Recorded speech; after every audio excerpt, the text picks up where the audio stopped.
Bueno, entonces hoy tenemos este encuentro de saberes, de construcción de conocimiento, en los encuentros nabautistas con el tema las reformas del siglo XVI y sus impactos en América Latina, las implicaciones. Entonces, va a comenzar este conversatorio nuestro teólogo, pastor y amigo eh, Aníbal Torres. Aníbal, estamos en tu presencia. Bueno, gracias Alberto. Un saludo a las hermanas y a los hermanos que nos acompañan. Por supuesto, cuando hablamos de las reformas del siglo XVI, estamos hablando de la reforma protestante original y por supuesto de la reforma radical, incluso reformas radicales. Entonces, esta primera parte me corresponde y yo diría que dentro de los aspectos a resaltar serían los siguientes.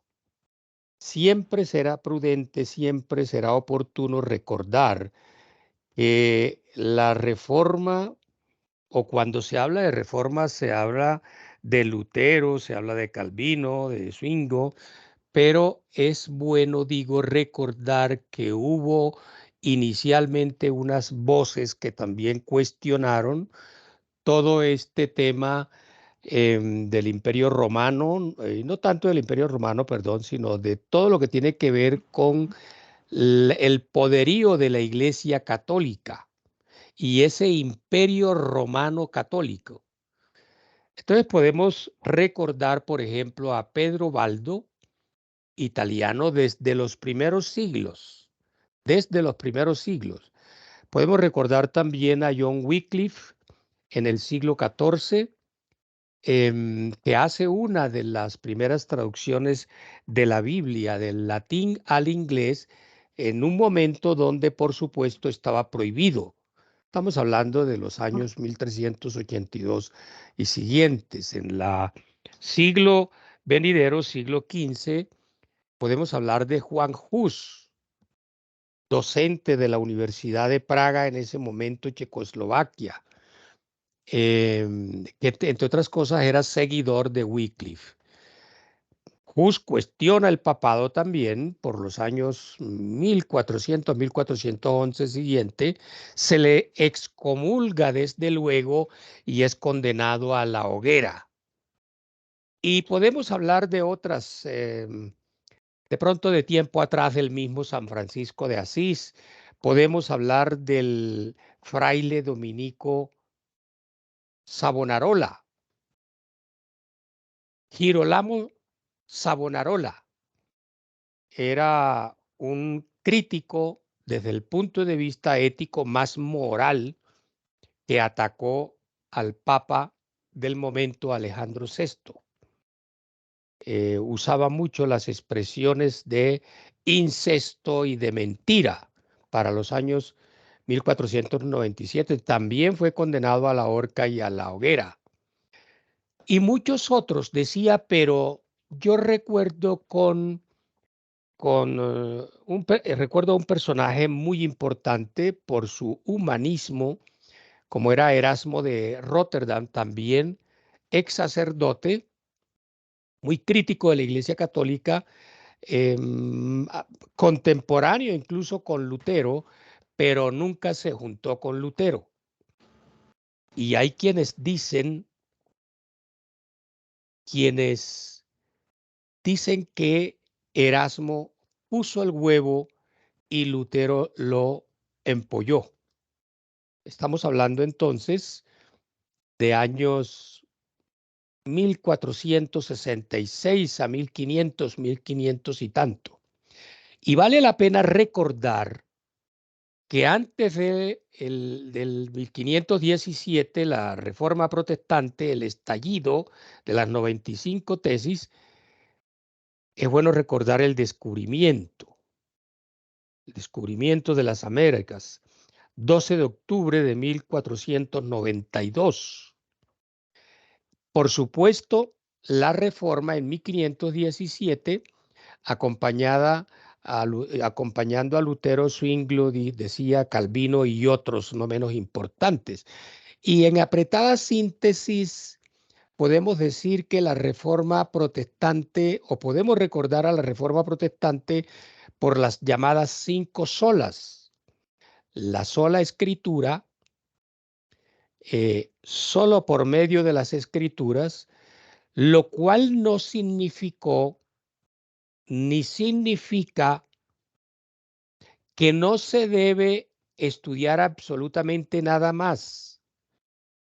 También se ha dicho que quien solo conoce la Biblia no conoce la Biblia. Y eso es bueno recordarlo hoy porque mucho predicador arma sus discursos solo, ni siquiera estudiando la Biblia, sino leyendo la Biblia. Y no haciendo, dijéramos, la relativización con las humanidades u otra ciencia. Entonces, además de la sola escritura, la sola fe. El planteamiento es que solo la fe salva en un momento en que el catolicismo hacía referencia a que también la fe en la Iglesia Católica salvaba. La sola gracia,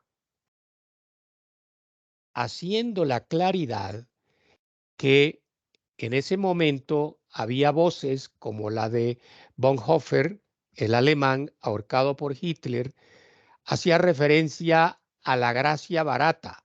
Si se hablaba de solo gracia y nada más, estábamos hablando, según él, de la gracia barata, porque es que si solamente hablamos de gracia y no hablamos de comportamiento, de testimonio, no hacemos nada. El solo Cristo y la gloria solo para Dios.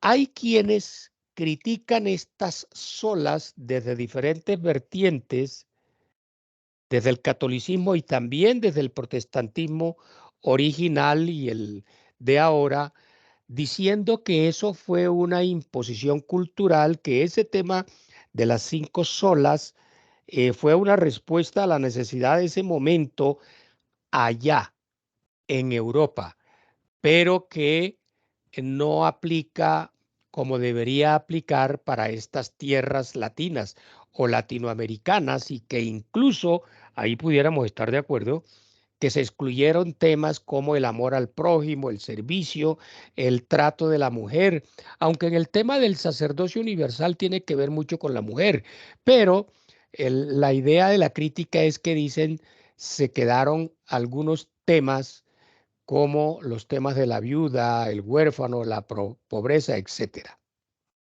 Entonces podemos decir que la Reforma Protestante promulgó, un segundito que aquí alguien entró, me pareció haber sentido que alguien entraba, pero no. Alberto, ¿tú puedes darle entrada a quienes intenten entrar?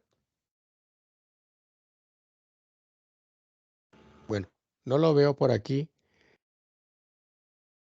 Bien, entonces continuó diciendo que ciertamente la Reforma Protestante planteó la libertad cristiana, que además es muy importante, fueron estos precursores de la libertad. Y eso se valoró aquí en Latinoamérica también, por supuesto. Nosotros recordamos a José Martí, por ejemplo, el gran héroe cubano. Un segundito. Es que estoy oyendo que alguien entra, pero no me permite aquí. Ah, sí. Bueno, y entonces José Martí, el gran José Martí cubano, decía a propósito de toda esta ola libertaria y de todo el luteranismo: todo amante de la libertad debe colgar un retrato de Martín Lutero en la pared de su cuarto. Eso fue cierto. Sin embargo, uno encuentra que el mismo Lutero contradijo este tema con aquello de la doctrina de los dos reinos. ¿Se acuerdan ustedes? Lutero vivía en un contubernio con algunos príncipes alemanes, de manera pues que, y le imponía su protestantismo a aquellos súbditos de los príncipes alemanes, de manera que esto sí, pero no. Y sobre todo cuando recordamos el trato de Lutero a los campesinos, a los anabautistas, la guerra campesina, incluso el trato a los judíos. Bueno, y algo más de la reforma protestante es el sacerdocio universal, con base en Primera de Pedro, capítulo 2, versos 9. Ustedes son una familia escogida, un sacerdocio al servicio del rey, una nación santa, etcétera, etcétera. También con base en Apocalipsis 1:6 y el mismo Apocalipsis 5:10. Pero lo que sí es cierto es que esta idea del del sacerdocio universal, va a impulsar la democratización de la iglesia. Por supuesto, primero protestante, pero también con sus repercusiones en la iglesia católica y en todo el mundo moderno. Es una idea, repito, progresiva de democratización. Incluyente, incluyente por supuesto, e igualitaria, porque el sacerdocio, contrario a la idea en la Iglesia Católica y la práctica en la Iglesia Católica, también se pregonaba para la mujer. Para la mujer. Se planteaba que el sacerdocio fundamentalmente era mostrar a Dios y que podían y debían mostrar a Dios hombres y mujeres, sacerdotes todos y todas. De Lutero se dice que pronunció una frase que tenía que ver con el carácter espiritual de toda la vida santa de las personas, hombres y mujeres. Esa frase era más o menos como algo así que cuando una ama de casa cocina y limpia, realiza otras tareas domésticas, santifica su vida. Santifica su vida y era una especie de adoración. Entre otras cosas que personajes católicos también antes y después hablaron de la santificación del trabajo. Muy bien, entonces uno puede decir que esa idea del sacerdocio universal es de alguna manera inclusión femenina en la vida y en la eclesiología. Por otro asunto, también recordamos la Reforma Protestante.